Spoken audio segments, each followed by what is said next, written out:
Welcome to the deep dive. Today we're jumping into something pretty extraordinary. Yeah, it's this idea of the universe, hmm not as just, there, but as this constantly creating engine. Exactly. An infinitely generative force, as our sources put it. Always changing, always in ceaseless flux. Always unfolding new possibilities. It's quite a picture. It really is. But, the sheer amount of possibility, it presents a bit of a paradox, doesn't it? How so? Well, if everything is always shifting, always generating new stuff, how do you even navigate that? How do you avoid just being swept away or getting stuck, decision paralysis? Right, if the ground is always moving, how do you stand? That's exactly it. And that's where this concept of humans as Greamweavers comes in. It's quite fascinating. So moving beyond just watching things happen. Yeah, actively participating, consciously engaging with reality, maybe even shaping it? Interesting. So not just passive observers. Not at all. So our mission really for this deep dive is to look at how some ancient practices, but reimagined for today. Like informal augury. Exactly that. And the Norse practice of seer, and also things like geomancy and crystal gazing for looking at the past. Yeah. How these aren't just old relics. The idea is they're actually vital tools, indispensable modalities for this kind of conscious dream weaving.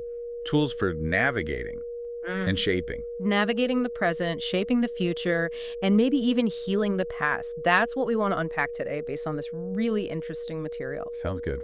Where do we start? With the present. Let's do that. So, this infinitely generative universe, it's happening right now.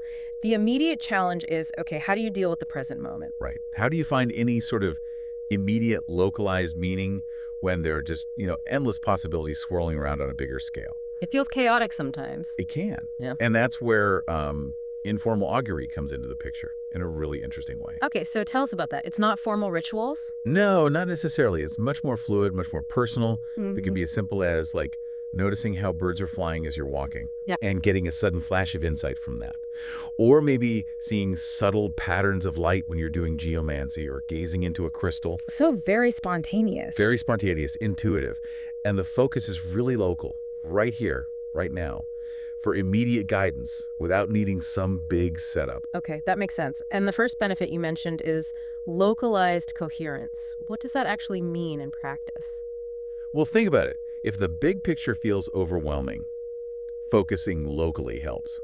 Informal augury gives you these little context-specific pointers, like breadcrumbs. Breadcrumbs from the universe. Kind of, yeah, from that generative flow. They help with the small decisions, the micro decisions. Can you give an example? Sure, like the bird example. Maybe you see a flock suddenly take off in a certain direction, just as you're wondering about, say, which creative path to take today. Oh, okay. It might not predict the stock market, but it could feel like a little nudge, a confirmation for your path right now. This sort of personal feedback signal.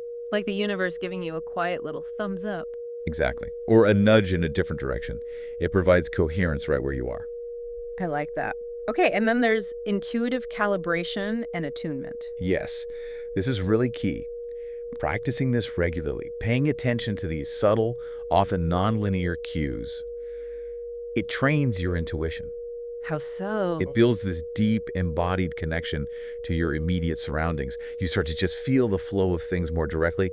The analogy used is a surfer. Right, you mentioned that. Yeah, a surfer doesn't use a map. They feel the tiny shifts in the water, the swell, the current, and they intuitively adjust, calibrate their position to catch that perfect wave. It's that kind of direct, felt sense of the present moment. You become attuned. That makes a lot of sense. So it's about developing that inner sense, that feeling for the current. Precisely. And that leads naturally to the third benefit, which is enhanced pattern recognition in flux. Okay, this one really caught my eye. Because the world does feel chaotic, constantly changing. How does watching birds help you see patterns? Well, it's about training your mind, both the cognitive part and the intuitive part. In a universe that is constant change, flux, being able to spot meaningful patterns within that is, well, it's a crucial skill. So it sharpens that ability. It really does. By consistently looking for and making sense of these subtle signals, your mind just gets better at it. You start identifying emerging trends or underlying connections. Things you might otherwise miss. Absolutely. Repeating themes, archetypes may be playing out right in front of you. You start seeing the hidden currents beneath the surface noise. So instead of just feeling like you're being tossed around by random events. Exactly. You learn to sort of read the atmospheric pressure of the present. You get a feel for what's actually brewing, what's taking shape. That's powerful. So the question for you, the listener, becomes, how can you learn to read that pressure, to understand the present more deeply? A good question to ponder. Okay, so that's navigating the present. Now let's shift gears a bit. What about actively shaping the future? That feels like a bigger step. It is. And this is where the sources bring in Seer, that Norse practice. It's presented as a really potent way to consciously shape what's coming. Intentional manifestation. Sierra. Yeah. Okay, and the core idea here isn't just seeing the future, right? Well, I'm not just passively seeing it. Yeah. The sources emphasize it's really about manipulation, intentionally altering destiny, or at least influencing the probabilities. Wow, okay. How does that even work conceptually? Well, the material introduces some pretty compelling ideas. First, picture the present not as solid, but as incredibly interconnected, like a huge network of roots or fungi. They call it the mycelially porous present. Mycelially porous, like a mushroom network. Exactly. Everything is connected, permeable, and within this web, there's a collective energy field, a sort of psychic grid of mankind. A psychic grid connecting all of us. That's the idea. And this grid is the medium through which practitioners, who are called psychic aikidoka in the source. Psychic aikidoka, like the martial art. Yeah, Aikido is about blending with and redirecting energy, right? So these psychic aikidoka work within this grid to influence the flow. That's a fascinating image. So the first benefit then is intentional manifestation and direction. How does Seer enable that? Well, if the universe is constantly throwing up infinite possibilities, Seer, in this view, gives you the agency to consciously pick one. To choose a future. Or at least to strongly nudge things towards a desired future. Oh. To empower it, draw it forth from that sea of potential. Okay, so you're actively selecting and encouraging a specific outcome. Yes. The example given is a modern practitioner visualizing a community running on sustainable energy. Yeah. And they're actively using Seer techniques to spin those threads, innovation, collaboration, into the noosphere. The noosphere, that's the realm of collective thought and consciousness. Exactly. So it's like planting ideas and intentions into that collective mind space, a kind of energetic and narrative building. Okay, that connects to the next point then. Energetic seeding and collective influence.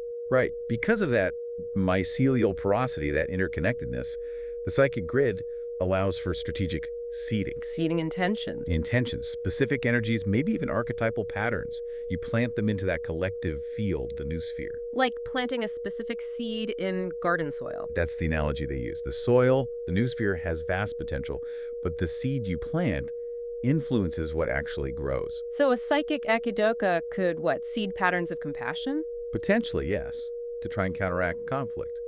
Or maybe seed innovative ideas to speed up solutions to problems.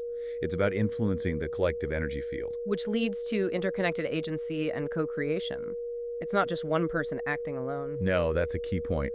Even the idea of spirit communication is reframed here. Yeah. It's less about ghosts, more about connecting deeply with collective archetypes, or ancestral wisdom patterns, or even potentials trying to emerge from the future. So working within this grid actually expands what humans can do collectively. That's the idea. It moves towards a kind of co-created reality, a shared dream that's hopefully both meaningful personally and beneficial for the wider collective. Okay, so we've covered navigating the present with augury, shaping the future with seer. What about the past? We usually think of the past as done, fixed. Right, that's the common view. But the sources challenge that. They suggest that while facts might be facts, the impact of the past isn't necessarily fixed. How so? Each moment is generated anew. Yes, and each past moment leaves behind echoes, energetic traces, narrative imprints, and these imprints, they linger. And they can affect the present and future. Absolutely. Right. They could either be fuel for new creation, or if they're unresolved, they can actually block it, like energetic scar tissue. So how do we work with those imprints? This is where geomancy and crystal gazing come back in. Exactly. For what sources call retrospective weaving for healing. And it's really important to stress, this isn't about pretending history didn't happen. Not changing the facts. No. It's about transforming the meaning of those facts, their energetic weight, their ongoing influence. Okay, so unhealed traumas, whether personal or collective, are seen as blockages. Yes, blockages in that psychic grid we talked about, they hinder the potential for new, healthier things to emerge. So these practices, geomancy, crystal gazing, are seen as tools to help clear that path. Right. And the first benefit mentioned is liberation of frozen energy and narrative fluidity. Frozen energy, that's a striking term. It is. The idea is that unresolved trauma locks up energy, keeps it static, even within this constantly generating universe. It's like a psychic knot. And this psychic weaving unties the knot. It aims to.